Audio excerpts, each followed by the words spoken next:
Colossenses, capítulo 1,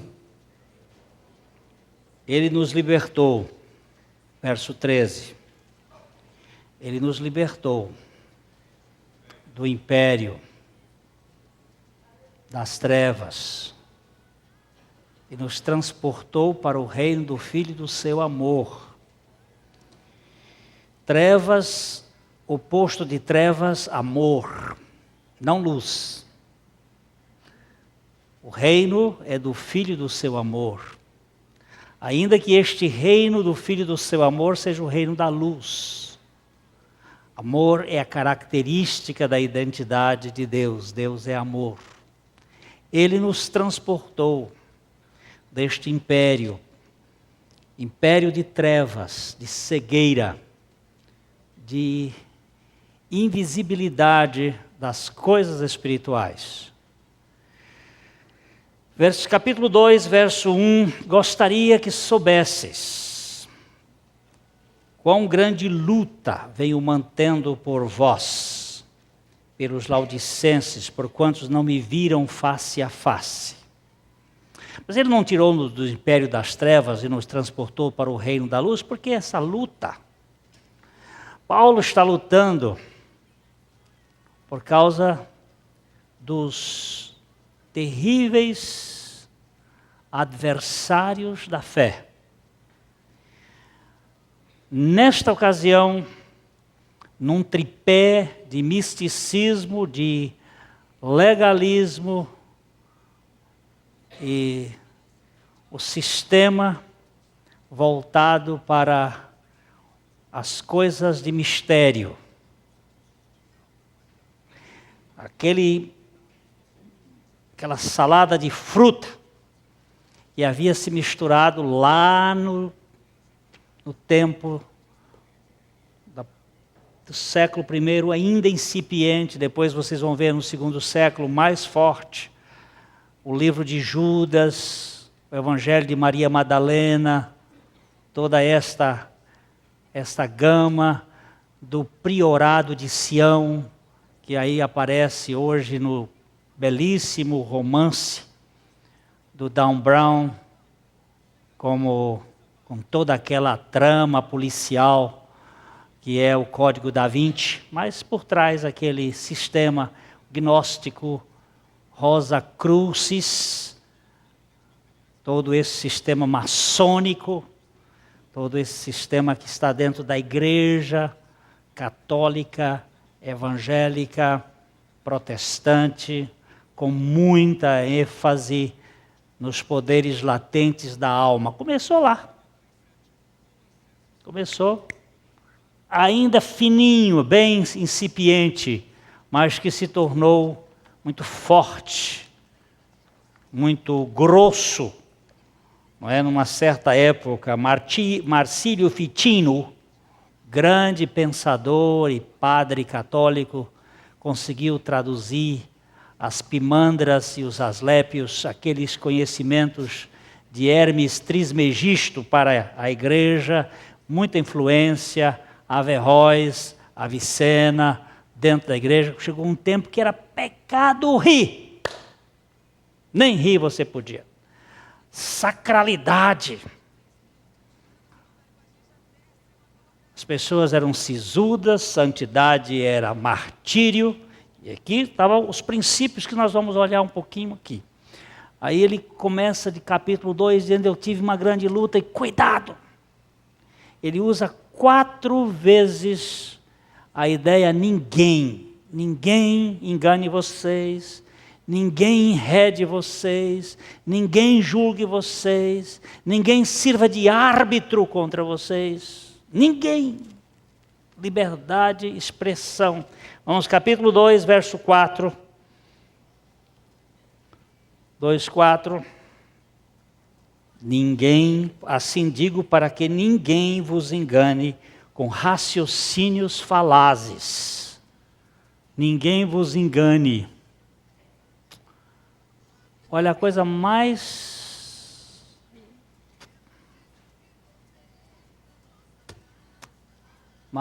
corriqueira é o engano. a gente é enganado, a gente se engana e a gente engana os outros. Eu tenho me enganado muitas vezes com os meus sentimentos, com os meus raciocínios. Às vezes a gente se engana. Você está ouvindo determinadas pessoas, parece lógico, parece óbvio, mas você percebe que aquele conhecimento nos distrai, nos afasta de Cristo. E é muita luta. Veja que uma grande luta eu tenho tido por vocês, por outros, por os cristãos. O engano. Verso 8, capítulo 2, verso 8. Eu vou continuar lendo até que o som volte. Cuidado que ninguém vos venha enredar com sua filosofia e vãs sutilezas, conforme as tradições dos homens, conforme os rudimentos do mundo e não segundo Cristo. Essas sutilezas, tradições, rudimentos aqui, a palavra é usada para ABC, aquelas coisinhas sem nenhum valor. Ele vai mostrar isso daqui a pouco, né? São pequenos rudimentos que vão prender as pessoas, como deixar de comer carne vermelha. Isso faz parte de uma teologia. Eu só estou dando assim por cima. Na década de 60, um grande número de gurus que saíram da Índia foram para os Estados Unidos. E eles começaram a implantar. Os Estados Unidos é que mandam essas ideias para o mundo, é de lá que saem as ideias de fazer a cabeça. Começaram aqueles gurus implantando, inclusive nas igrejas evangélicas, começaram a receber. Carne vermelha faz mal. Aí começaram a pagar laboratórios, pagando pesado para médico, dizer que carne vermelha faz mal. E outro dia um médico aqui estava me contando dos perigos, os perigos do vegetarianismo. Que tem mais perigo no vegetarianismo do que os que comem proteína. Tem uma substância, é uma enzima, um aminoácido, agora me ajuda, homociteína. Esta homo aí, negócio de homem já é perigoso. Ela é mais perigosa do que o colesterol. E responsável. E ele aparece muito em quem bebe excessivamente e em vegetarianos. Quem é vegetariano? Vocês não sabem quando Deus mudou a terra, o eixo da terra, que antes todo mundo era vegetariano. Os bichos todos eram vegetarianos, o homem era vegetariano segundo a Bíblia, e eu creio na Bíblia. E essas interpretações paleontológicas, antropológicas e biológicas, etc., eu olho e fico achando interessante, mas eu creio no que a Bíblia está dizendo. Depois, no final no frigir dos ovos, nós vamos ver quem é que vai ter razão mesmo. Eu comprei um livro agora recente, em São Paulo, do Francis, qualquer coisa. A cabeça hoje não está lá das melhores, mas é a linguagem de Deus. Ele é o homem responsável pelo projeto Genoma. É o cientista que desenvolveu o projeto Genoma. E ele tem umas ideias darwinianas, mas ele diz, olha, atrás de tudo isso aí está o El Shaddai. Está Deus controlando cada célula. E ele mostra por A mais B que é Deus que está aí governando esse universo. E não causas não causadas aí por qualquer espécie de Big Bang. Mas aqui nós temos uma coisa que é engraçada: engano, filosofias que vêm nos tirar da suficiência de Cristo. São coisas, às vezes, muito sutis. Mas o problema da carne vermelha é a vaca. E nós já falamos aqui de outra vez, a vaca é deusa na Índia. Você adora a vaca. Eu sei que é uma boa deusa quando ela está no prato em forma de um bife. Né? Ela serve muito bem para o estômago, que é o Deus desse mundo também, mas não vamos aí entrar nessa questão. Mas aqui ele está falando das filosofias que vêm aí através dos arianos, através da turma de Caim, essa turma da cidade. Hoje já falei um pouquinho sobre isto, da cidade, o poder da cidade, do governo do Enoque. Enoque foi a primeira cidade construída. Depois a gente sabe o que foi que aconteceu quando os filhos de Deus casaram com as filhas dos homens e que surgiu aquela geração de gigantes que deformou uma grande parte do mundo pré-diluviano e que algum gene dele veio aí pelas noras de Noé, responsáveis por este processo de desintegração da sociedade. Nós éramos vegetarianos, Deus mudou, hoje somos carnívoros também, e bendito seja Deus que santificou todos os alimentos, não precisamos ter isso, mas dentro dessa religião que estava lá. E hoje a gente tem uma turma aí que vive só de sol, só de energia solar. Eu tenho conversado com alguns médicos, amigos nossos, que queriam passar um pouco mais de tempo com essa turma que só vive de energia solar. Porque eu queria ver como é que funciona isso. É água e sol. Como é que transforma? Como é que é esse troço aí? Meio esquisito. Eu ponho minha barba de molho. É pouquinha, mas ponho. Acho que há muita confusão nesse campo.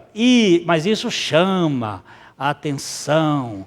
Olha, nós temos os poderes de Grayskull. Nós somos capazes de enfeitiçar este mundo. Lembrem-se de uma coisa: feitiçaria não é obra do diabo. O diabo não tem nada a ver com feitiçaria. Feitiçaria é obra da carne, é obra do homem. É a valorização da natureza humana criada por Deus para a própria adoração, que vai aparecer como culto a si mesmo. O culto a si mesmo que Paulo vai combater aqui. Então nós caminhamos aqui um pouco mais, vãs filosofias, cuidado que ninguém vos enrede. Depois nós vamos para o capítulo 2 mais, versículo 16, aí já temos o ajudante. Não tem.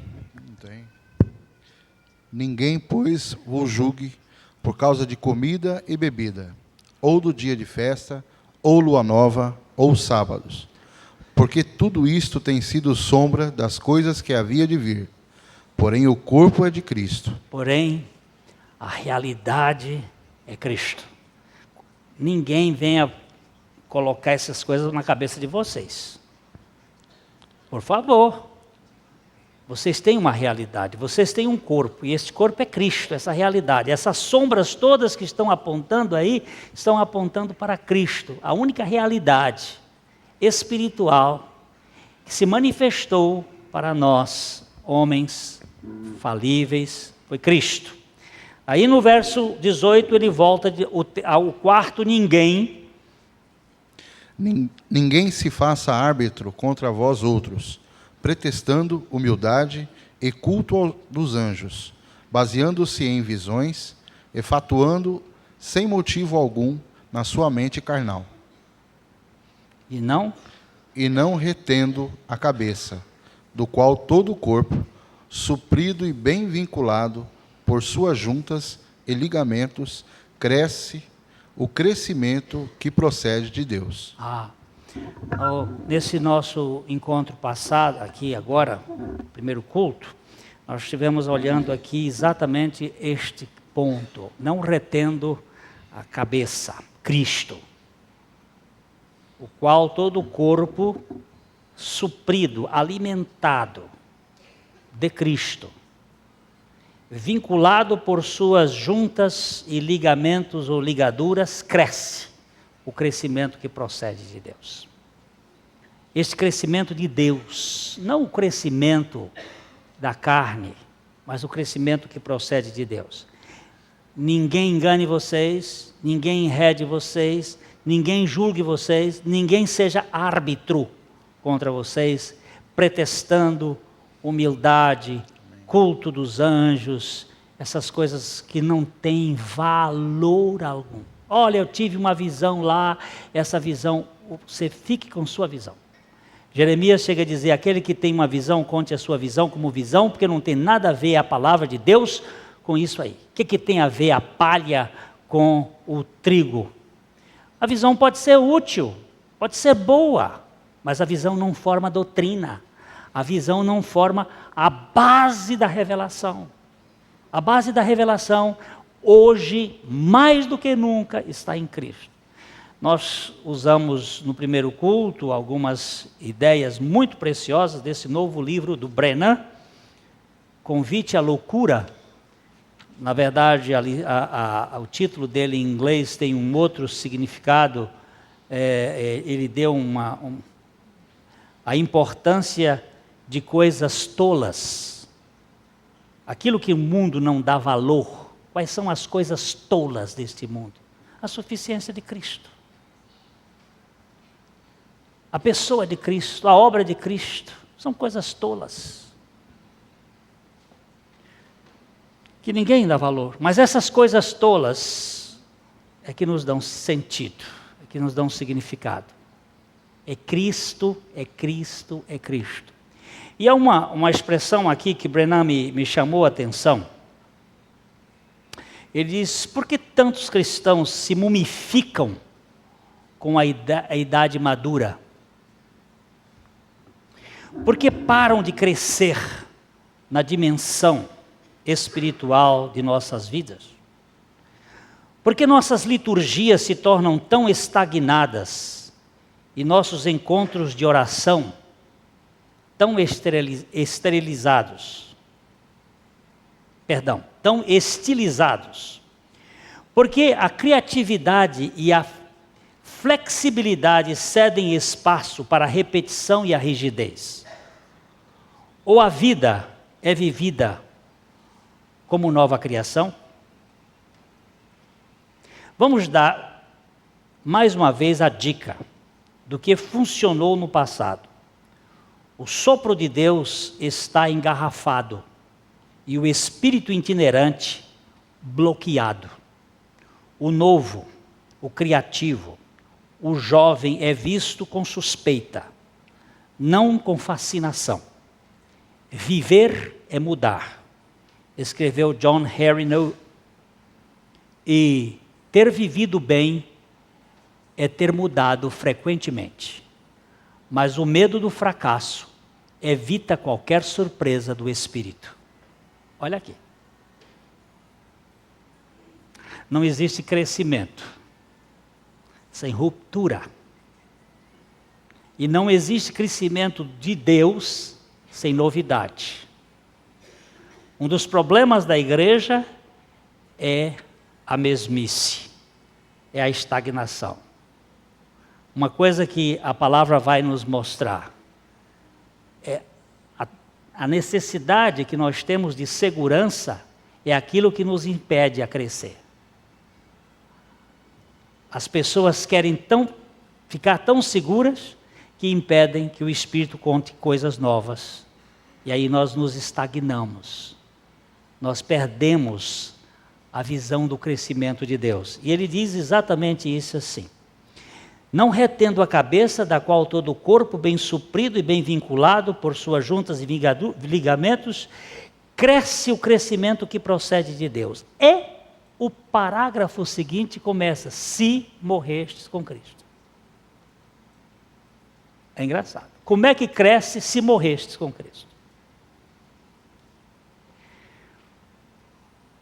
O problema todo é entre a nossa cabeça e o nosso coração. O que impede que nós cresçamos na vida espiritual? É que nós ainda estamos vivos demais. Vivos com a nossa vida, a vida da alma. Vivos com os nossos sentimentos, com os nossos conceitos e preconceitos. Por que ele começa dizendo se morreste com Cristo? Ou como traduz em outro, desde que morrestes com Cristo. Portanto, como morrestes com Cristo? Um levanta uma suspeita, ou é uma afirmação. De onde vem a vida espiritual que cresce? É da morte. O problema é que eu sei teologicamente, mas na hora que vem o embate da minha vontade com a sua vontade, esta morte desaparece. Ela existe como uma ideia, como uma teologia, mas ela não existe como um fato.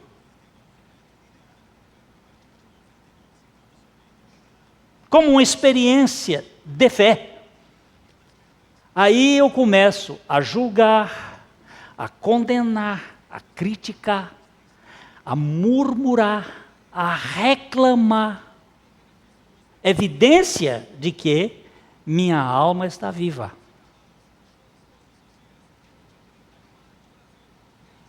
Por isso, ele está dizendo, há uma grande luta neste campo. Eu tenho carne. Minha carne milita contra o espírito. E o espírito milita contra a carne. Como é que é isto que vai funcionar de fato? Se morrestes com Cristo para os rudimentos, os mesmos rudimentos que aparecem lá no versículo 8, conforme os rudimentos deste mundo e não segundo Cristo.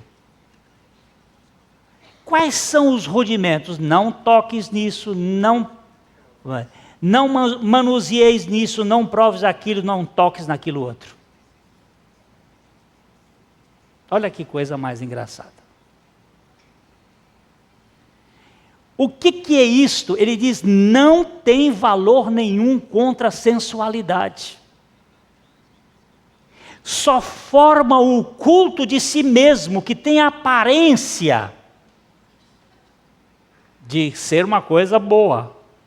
Nós criamos rigores ascéticos, autoflagelação, tentamos nos dominar, mas é só para fora, para dentro nada, não funciona.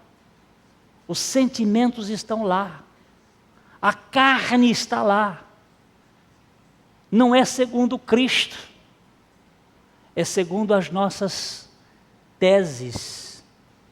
Há grupos que põem mordaça na boca, não falam, fazem um voto de silêncio, não falam mais, nunca mais.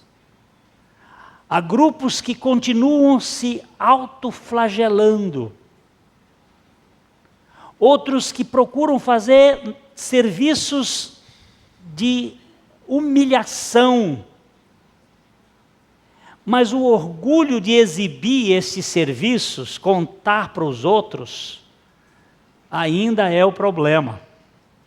O problema de dizer, olha, É o que o Brennan disse, eu trabalhei como lavador de pratos no hotel em Londres, na França, durante muito tempo. Mas aquilo ainda serve como expressão para mostrar a minha humildade.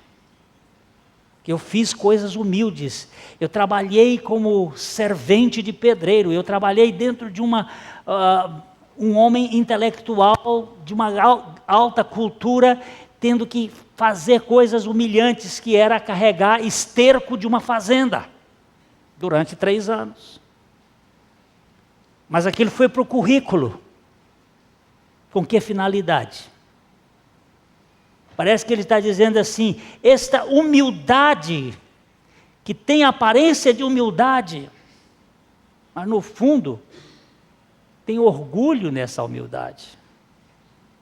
Eu me orgulho de ser humilde, de fazer coisas insignificantes. Se morrestes com Cristo, parece que é um negócio difícil. Eu critico o meu irmão. Por que será que eu estou criticando meu irmão? Com que autoridade eu tenho para criticá-lo? Se Deus me recebeu, me acolheu, será que eu não me considero como o concurso dos piores? Ou eu tenho ainda a presunção de achar que eu tenho algumas condições melhores para ser reconhecido pelos meus méritos? Por que eu estou reclamando da vida? Até mesmo do calor, sabendo que o calor vai aumentar. E se não aumentar aqui, pode aumentar no outro lugar.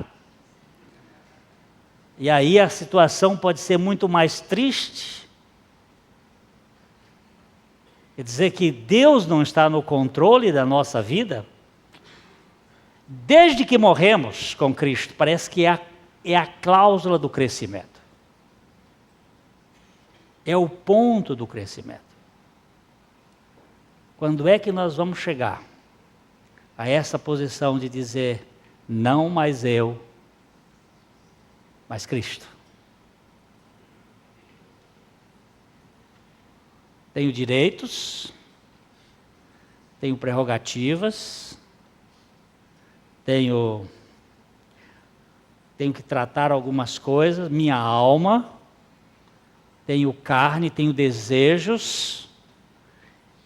E agora, vamos olhar um pouquinho. Quando Paulo disse assim, a graça de Deus, ela é gradativa ao pecado. Quanto mais você peca, mais graça você tem. Essa é exatamente o raciocínio que Paulo dá no capítulo 5 de Romanos. Onde abundou o pecado, superabundou a graça. O que acontece com isto? Então hoje nós estávamos conversando em casa, minha esposa e minha filha, nós estávamos conversando sobre esse problema, que é um problema muito interessante. Nós tentamos proteger a graça. Com medo da lascívia e com medo do antinomianismo, que é um princípio, não a lei, nós começamos a proteger a graça, criar cercas ao redor da graça, para ter uma graça protegida.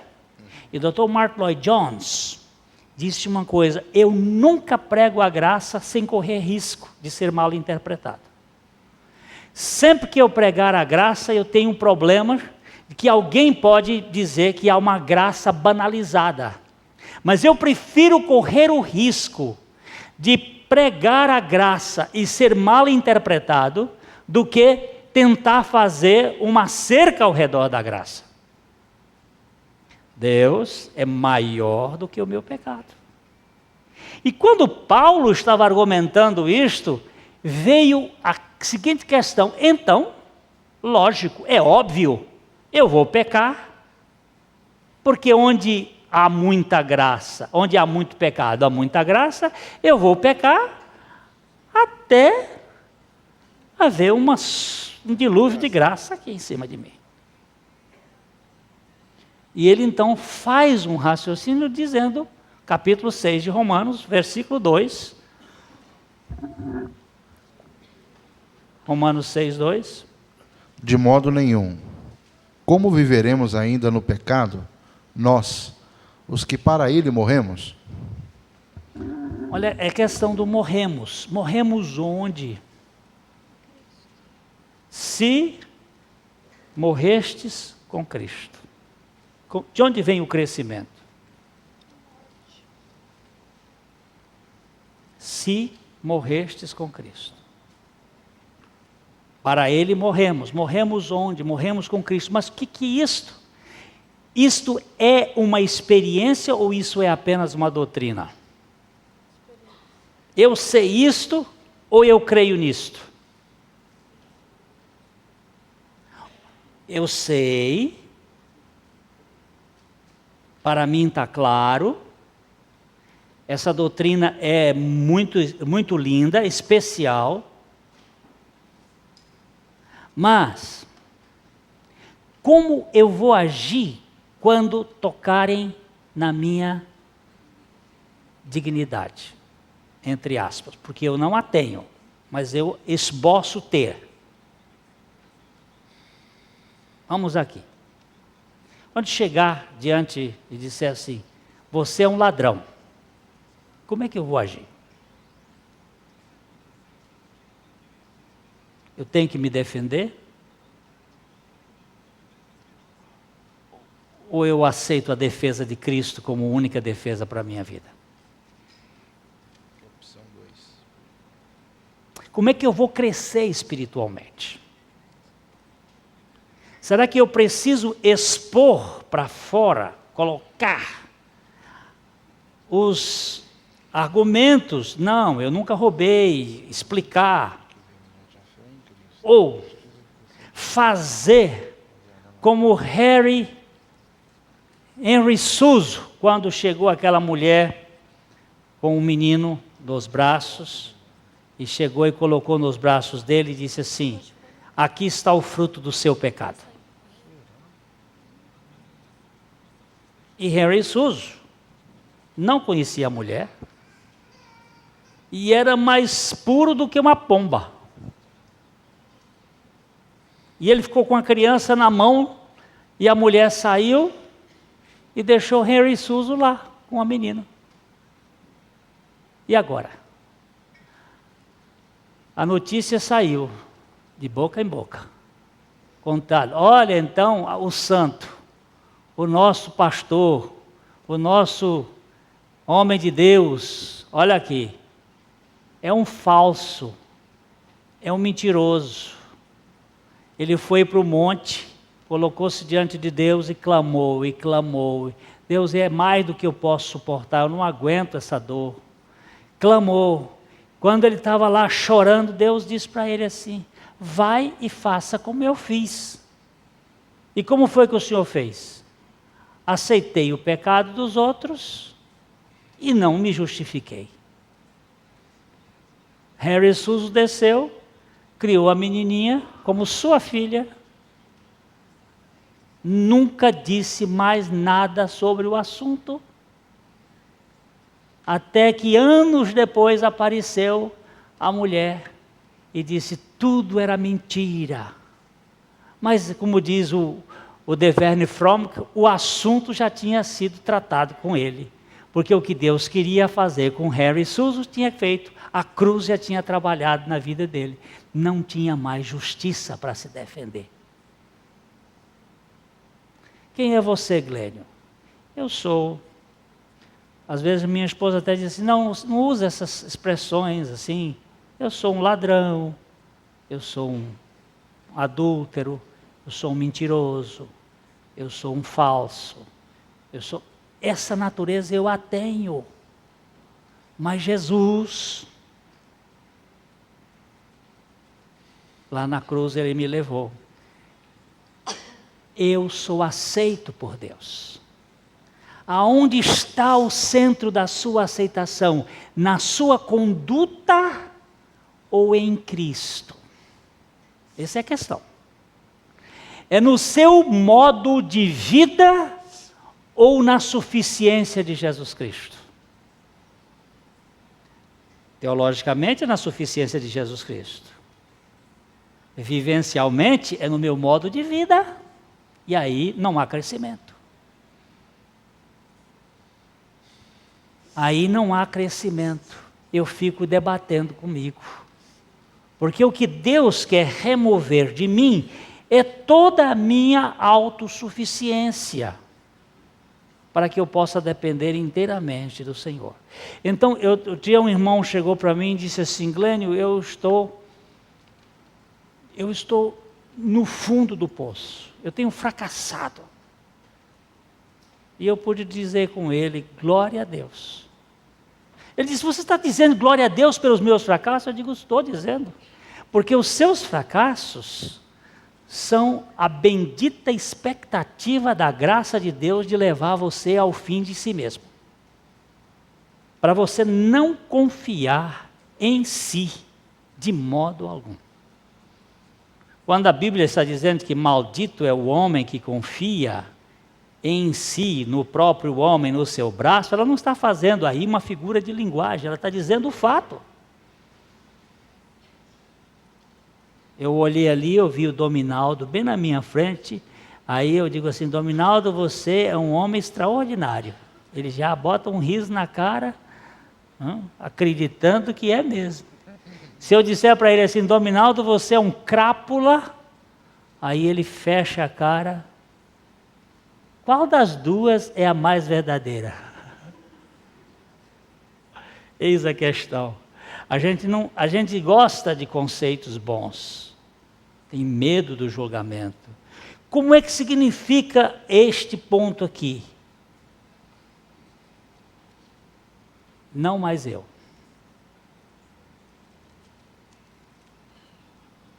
Não mais eu, mas Cristo vive em mim. Como é que vai haver crescimento? Se morrestes com Cristo para os rudimentos, porque como se vivesses no mundo vos sujeitais a quê? A ordenanças. Não é certo fazer isto, não é certo fazer aquilo outro, não é certo fazer aquilo outro. Não manuseis isto, não manuseis aquilo, não toque naquilo outro. Segundo preceitos e doutrinas dos homens, pois todas estas coisas com o uso se destroem. Vai. Tais coisas com efeito têm aparência de sabedoria, como o culto de si mesmo, a falsa humildade, o rigor ascético, todavia, não tem valor algum contra a sensualidade. Alguns místicos viveram.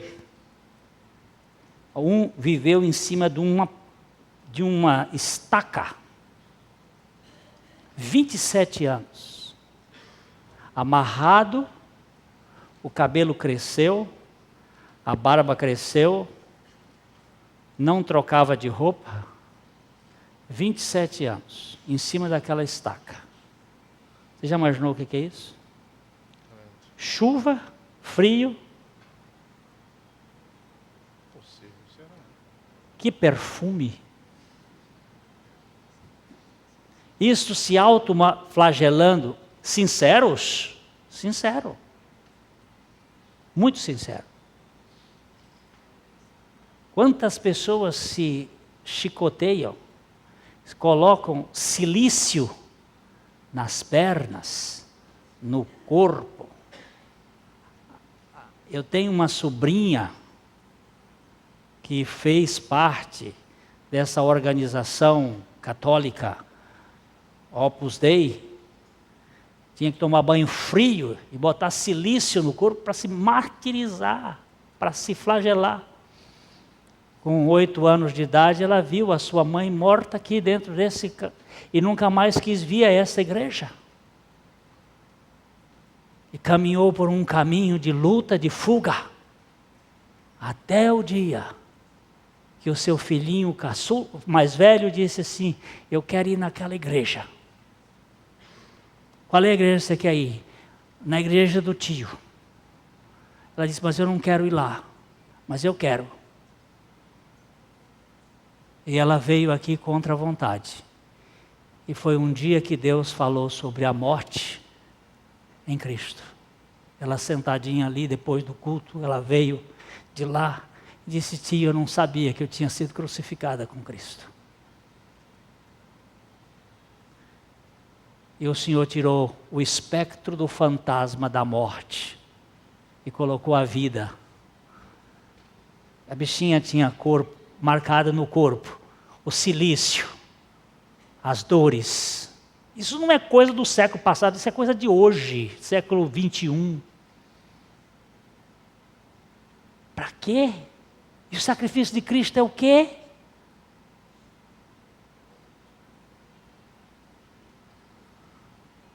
Jesus veio para quem?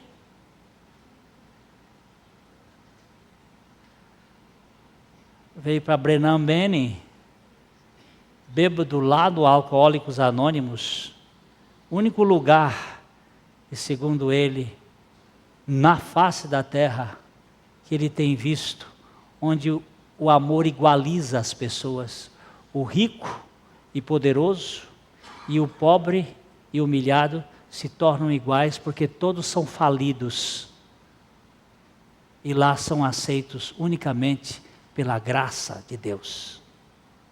Ele descrevendo uma das cenas aqui de um homem que estava lá acabado, foi acolhido. As nossas igrejas, nós achamos só porque o outro está vestindo roupa de grife, ele é melhor do que o outro. Isso é uma hipocrisia do inferno. Nós fomos aceitos todos pela graça de Deus. Não tem ninguém aqui que seja... Lá na minha terra tinha uma senhora que tomava perfume para soltar flato cheiroso.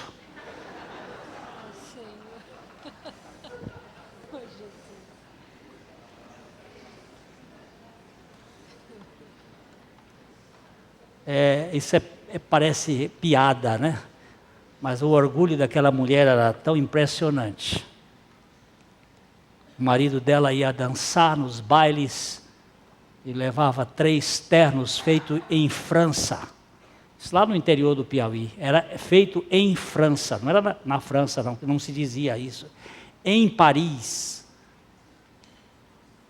Quando ele dançava umas 2 horas, suava, por causa da poeira, trocava o terno, botava perfume. Morreu na miséria,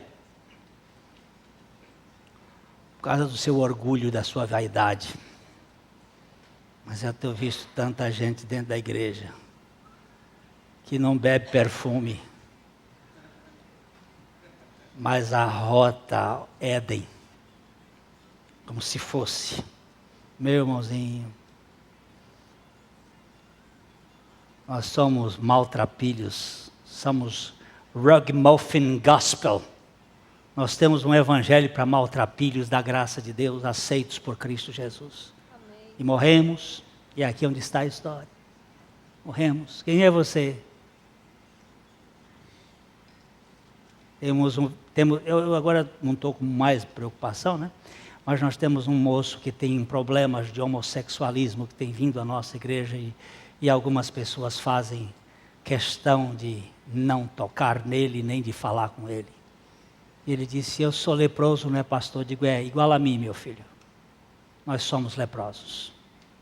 Nós não temos visto o que é graça.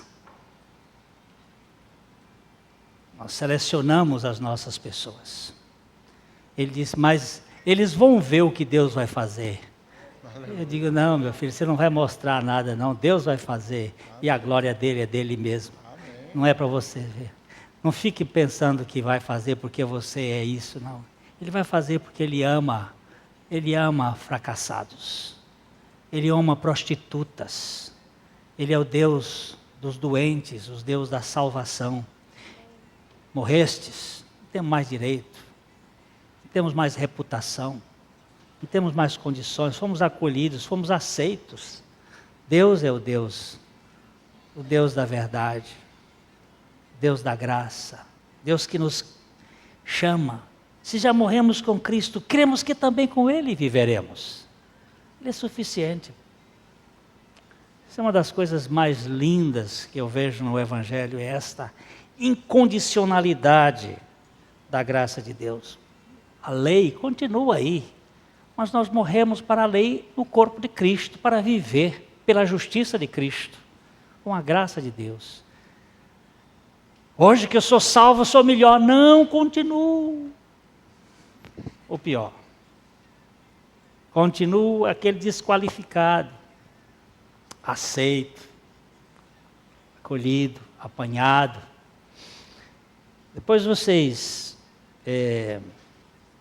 vejam o primeiro culto, a história do Vili. Tão bonitinha a história. Não vou contar mais a história do Vili, não. Tão bonitinha a história do Vili. O Vili e o homem que cura. A parábola do homem que cura. É tão bonitinha. Tinha 3 palavrinhas só. Ele mandou passar no peito assim, ó Vili, passa 3 gotinhas desse líquido amarelo. E ele passando no peito. E as 3 gotinhas eram perdão, aceitação e alegria. São as consequências da salvação. Quem é perdoado sabe que foi aceito. Quem é aceito, celebra, alegra-se. Por que você foi aceito? Fui aceito porque o homem que cura me achou, me apanhou, veio ao meu encontro e me limpou. É isso que vai dar crescimento na nossa vida. Não é cursos especiais, não é jejum. Alguém disse, Glênio, por que a gente não faz jejum aqui? Eu digo, faz. Jejum é uma coisa absolutamente normal na vida cristã. Não é jejum para alcançar. Jejum sempre vem atrelado à oração. E a oração está atrelada à comunhão com Deus. Quando você está em comunhão com Deus, você está orando, você está em comunhão com Ele, você acaba jejuando. Isso é quando você busca a presença de Deus, você vai e aí você não come. Mas não é esse jejum de autoflagelo, de você se jejuar para você se martirizar. Eu tenho vários casos de irmãos que fizeram. Eu já fiz jejum de 3 dias. No final do 3º dia eu disse, mas olha, para que isso? Não vi nada de especial. Eu tenho Cristo. Ele disse, enquanto não se tem o noivo, jejua, mas já que temos o noivo, vamos para a festa. Se o Senhor me mandar fazer um jejum agora sobre outros aspectos, aí será de intimidade. Vamos para lá. Dr. Taylor fez jejum de 21 dias. No 21º ele disse, eu encontrei com as forças do diabo. E parei o jejum. Vou voltar para os braços do Senhor. Para a suficiência da sua aceitação. Para a graça. Mas existem pessoas que a personalidade, por causa da sua formação, da sua criação, é aquilo que muitas vezes nós não entendemos. Por que Jesus era tão paciencioso com as pessoas? Porque ele via a criancinha doente que está ali, que foi açoitada, que foi violentada, que foi rejeitada, aquela criancinha da sua história. Ele sabe disso. E ele sabe como acolher. Ele sabe como receber. Hoje à noite, eu digo, porque minha esposa diz assim, bem, às vezes você fala umas coisas assim, não devia falar assim, não. Não, deixa eu falar do jeito que eu falo. Mas eu estava descendo aqui, e quando eu estava descendo aqui, vinha uma irmãzinha quebrada. Aí me abraçou aqui. Disse assim, ô Glênio, eu precisava ter ouvido isso hoje. Estou sofrendo, todo rejeitado. Saber que esse Jesus, às vezes é para uma pessoa. Você nem veio aqui para todo, não, é para uma só. Mas essa uma estava precisando. E esta uma, que era perdidinha, bota no ombro e sai correndo, dizendo: achei a ovelha perdida. Ela estava perdida, mas achei. Vamos fazer festa, porque ela foi curada. Se morrestes com Cristo, vai começar a crescer. Não tem reputação, não tem dignidade, não tem nome, não tem... Qual é o atestado de bons antecedentes? Não tem. Vamos tirar o visto lá na embaixada americana agora. Aí o moço aqui diz, tem que levar esses documentos. E eu levei uma pasta de documento para fazer visa. Chegou lá, a moça olhou, deu na cara. Pronto. Para que tanto documento? Já está tudo lá, já fez outros lá. Mas no mundo é assim. Mas quando eu fique, eu não preciso de documento nenhum diante da graça de Deus. Ele me aceitou. Está sofrendo? Entra na casa de Aba. Senta na mesa como Mefibosete. Senta na mesa. Quem é você, Mefibosete? Sou um aleijado. Sou da família de Saul, que foi contra Davi.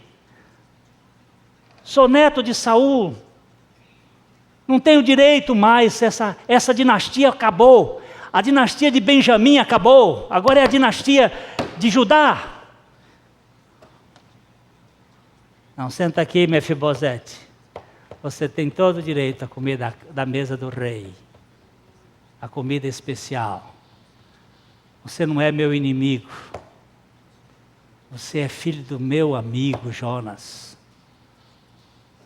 Você é neto aqui. Vem cá, Mefibosete.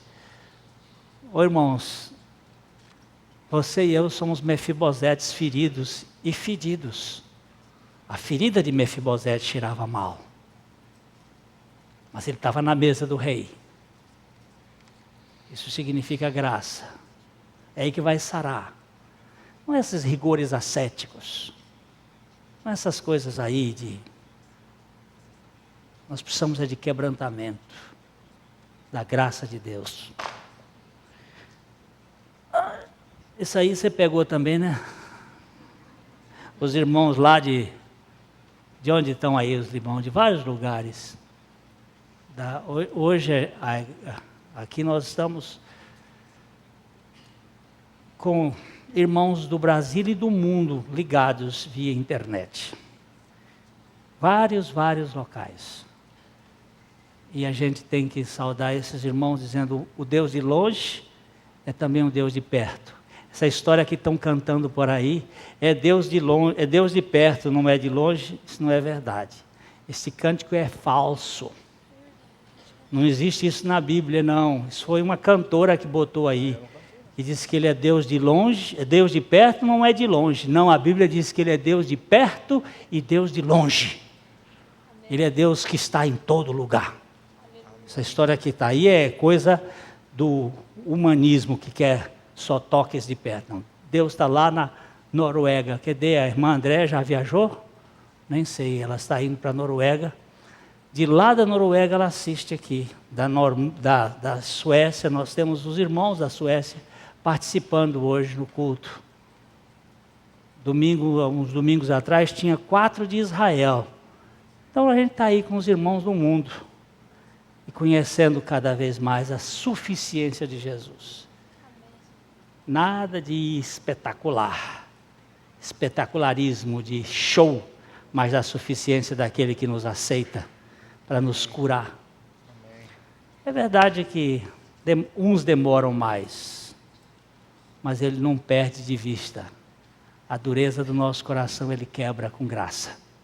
Que Deus nos ajude a entender o que estão nas entrelinhas.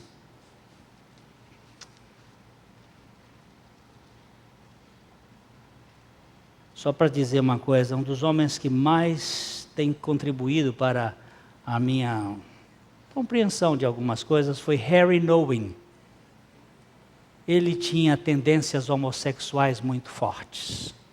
Tentou se subjugar, viajou para conversar com Madre Teresa, tentou resolver, Nunca teve relações homossexuais, mas tinha tendências. Até que um dia Madre Teresa disse para ele: meu filho, por que você viajou tão longe para falar comigo? Você tem Jesus tão perto. Tão perto. Quando a gente fala isso assim, fala para poder saber que aquele que tem problemas dessa área pode saber que pode ser curado também. Porque aqui um dia um disse assim: vocês são muito rudes, vocês são muito duros, vocês falam mal dos homossexuais. Eu sofro na minha carne o que eu estou sofrendo e vocês são muito duros. E eu tive que pedir perdão para ele, dizendo: mas não era essa a intenção. Jesus veio para salvar o homossexual. Amém. Veio para salvar a voyeur. O que é voyeur? Essa turma que vive vendo filme pornográfico para se autoestimular, porque tem uma fraqueza, uma deturpação, tem problema de impotência, tem problema de deturpação mental, mas Jesus veio para esse povo também. Veio para curar isto. Veio para limpar. Ele veio. E se morrestes com Cristo, vai começar. E se não morreu, creia que ele carregou lá na cruz. Amém. Tem uma pessoa que diz: eu sou um adúltero inveterado. Pois ele veio para adúltero. Ele veio. E a igreja não é esse negócio aí de um exército de soldados bem treinados, não. É uns esfarrapados de Davi. É os mulambentos que Deus veio para buscar. É esse povo que Deus está aí. Agora tem gente que não gosta. Fica zangado. Mas, graças a Deus. Por isso que eu creio no Evangelho. E sei que tem muito trabalho para ver. De vez em quando aparece um dizendo assim: eu sou lésbica. Jesus veio para os lésbicos também. Veio para curar lésbico. Levou lá na cruz. E não tem que fingir cara de dizer: lésbica. Lésbico. Eu sou o quê? Sou assassino. Matei. Eu estou com um irmão bem aqui na minha frente, que cometeu um crime sem querer. Está bem aqui na minha frente. E ele estava sofrendo, ainda agora contando para mim, que ele deu um tiro, como guarda, e estava sofrendo. Mas, irmão, Cristo já lhe aceitou na cruz. Às vezes a gente comete, ele estava respondendo na justiça. Mas o Senhor Jesus é aquele que justifica lá na cruz. Para nos libertar. Vamos parar com essas besteiras de querer ficar acusando os outros, porque isso aí é coisa do capeta. Quem vive nesse mundo da acusação é o diabo. Nós somos enfermeiros da graça para levar esse evangelho da redenção. Ai. Livraria PIB Londrina. A Livraria PIB Londrina procura selecionar cuidadosamente seus títulos e autores a fim de oferecer conteúdo alinhado com o Evangelho de Jesus Cristo. Bíblias, livros de teologia, filosofia, devocionais, literatura infantil, biografias, comentários bíblicos e muito mais. Dispomos também de um acervo de CDs e DVDs das quase 4.000 mensagens ministradas na Primeira Igreja Batista em Londrina. Visite a Livraria PIB Londrina e conheça ainda mais. Livraria PIB Londrina, de segunda a sexta, às 13h30 da tarde, às 6 horas. Endereço: Avenida Paraná 76A, próximo ao Calçadão, no centro de Londrina. Ligue para 3372-8921 e acesse o site www.livrariapiblondrina.com.br.